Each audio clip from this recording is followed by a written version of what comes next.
తెలంగాణ రాష్ట్రంలో వీళ్ళకున్న ఇప్పుడు భారత రాజ్యాంగం ద్వారా వీళ్ళకి హక్కులు సంక్రమించినాయి, వీళ్ళ జనాభా ప్రాతిపదికన ఇవ్వాల్సింది.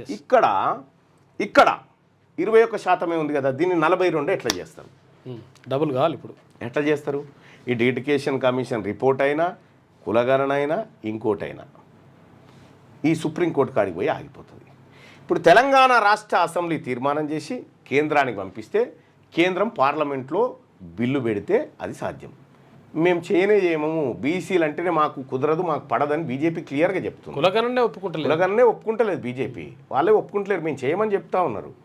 కాబట్టి దీన్ని ఏం చేసిరంటే 21% కాదు 42% రిజర్వేషన్ కాదు, మీకు సీట్లు ఇస్తామని చెప్తా ఉన్నారు. ఈ సీట్లు, ఈ బిచ్చం సీట్లు ఎవరికి కావాలి? దయాదాక్షిణ్యాల మీద ఆధారపడాలి ఇవి తీసుకొని.